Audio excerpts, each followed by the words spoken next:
శుభ్రంగా 2019లో నన్ను ఒక్కడిని పంపించినా కానీ సరిపోయింది.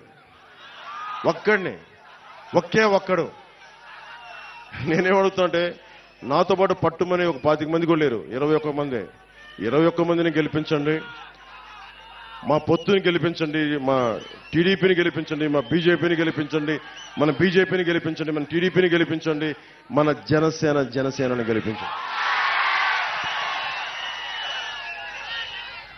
మీకు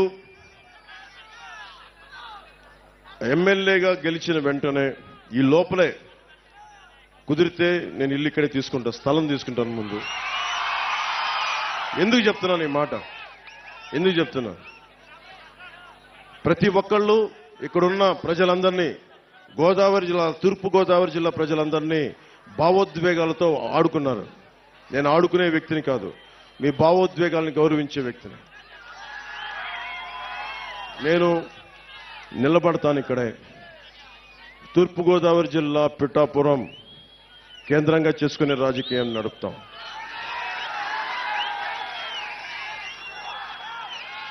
రాష్ట్రానికి మేలు చేస్తాం, దేశ ప్రయోజనాల్ని రక్షించుకుంటాం. నేను ఉన్న ప్రతి ఒక్కరికి 2047 2047కి ఇక్కడున్న ప్రతి ఒక్కరు మీ అందరికీ 20 ఏళ్ళ యువత అందరికీ కూడా మీ అందరికీ 47 వచ్చేస్తాయి. మీ బిడ్డలు 20 సంవత్సరాల బిడ్డలు వచ్చేస్తారు మీ అందరికీ. నేను వాళ్ళని దృష్టి పెట్టుకుని కూడా మాట్లాడుతూ ఉన్నాను. నేను పార్టీ పెట్టినప్పుడు 25 సంవత్సరాలు పనిచేయడానికని వచ్చాను. నిష్ప్రయోజనం అని చెప్పను కానీ 10 సంవత్సరాలు ఎమ్మెల్యేగా కాకుండా కష్టపడ్డా. ఈసారి మన పొత్తుని, మా ఎమ్మెల్యేని, మా ఎంపీని గెలిపిస్తే, మీరు గెలిపిస్తున్నారు, మీరు గెలిపిస్తే సందేహం లేదు నాకు, గెలిపిస్తున్నారు, గెలుస్తున్నాం. వైసీపీ కుంభస్థలాన్ని బద్దలు కొడుతున్నాం.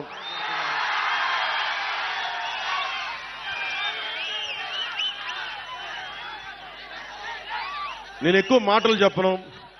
సిపిఎస్ ఉద్యోగులకు కానీ, డిఎస్సి రిక్రూట్మెంట్ కానీ, కానిస్టేబుల్స్ కానీ, పోలీసుకి కానీ, రెవెన్యూ సర్వీసెస్ కానీ ప్రతి ఒక్కరికి కూడా నేను మీకు జవాబుదారీ నేను వహిస్తాను. మీకు 54 గ్రామాలకి నేను మీకు బాధ్యత వహించే వ్యవస్థను ఇక్కడ ఏర్పాటు చేస్తాను. నా సొంత వ్యవస్థను ఏర్పాటు చేస్తాను. డబ్బులు సంపాదించి నాకు జగన్ లాగా మైనింగ్లు చేసుకోవడం లేదు. మీ జీవితంలో చిన్నపాటి వెలుగుంటే చాలు. నాకు మనస్ఫూర్తిగా మీ అందరికీ పేరు పేరున ధన్యవాదాలు తెలుపుకుంటూ, జగన్ ఒకటే అడగండి, 30,000 మంది ఆడపిల్లలు, మహిళలు గుర్తుపెట్టుకోవాల్సింది. అమ్మ, 30,000 మంది ఆడపిల్లలు అదృశ్యం అయిపోయారు ఈ రాష్ట్రం నుంచి. చెల్లెమ్మ, అక్కమ్మ అని మాట్లాడే ఈ వైసీపీ నాయకులు ఒకటే అడగండి, 30,000 మంది అక్కలు చెల్లెళ్ళు వెళ్ళిపోతే నువ్వు ఏమైపోయావు, అప్పుడేమైంది అక్కమ్మ చెల్లెమ్మ మాటను ఒకసారి అడగండి. అందుకని మనస్ఫూర్తిగా వైసీపీ పార్టీ అధోగతికి పాలవ్వాలి, భారీ ఓటమి చూడాలి అంటే అది మీ చేతుల్లోనే ఉంది. నమస్తే అన్నా. మే 13వ తారీఖు జరగబోయే ఎన్నిక పేదలకు పెత్తందారులకు మధ్య అని జగనన్న చెప్తా ఉన్నాడు. మనందరికీ తెలుసు కదా, జగనన్న ప్రభుత్వం లేకుండా ఎట్లుంటుందో చూసినాం కదా. చూసినామా? ఇల్లేమన్నా వచ్చినాయా? జగనన్న దాంట్లో ఎన్ని వచ్చినాయి? 31 లక్షలు వచ్చినాయి.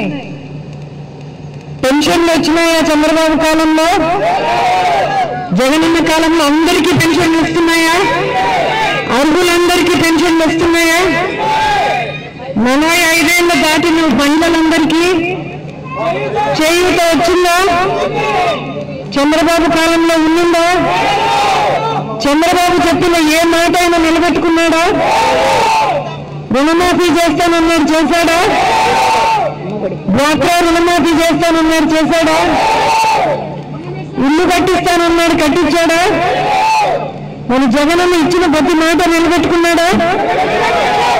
అమ్మఒడి అందరికీ వస్తుంది కదా, అర్హులందరికీ.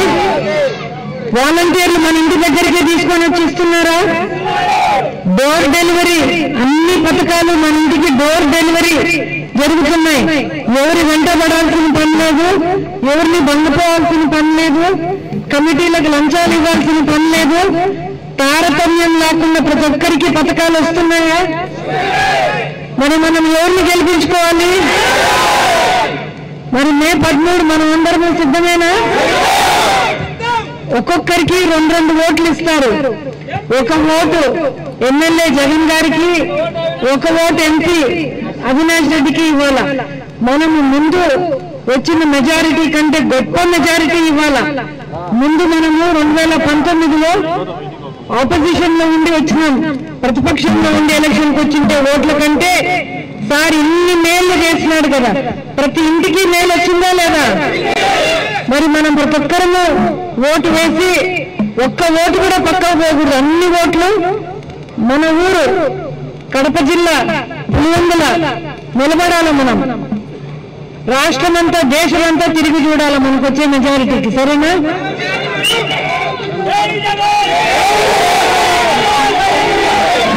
మన గుర్తేంటి?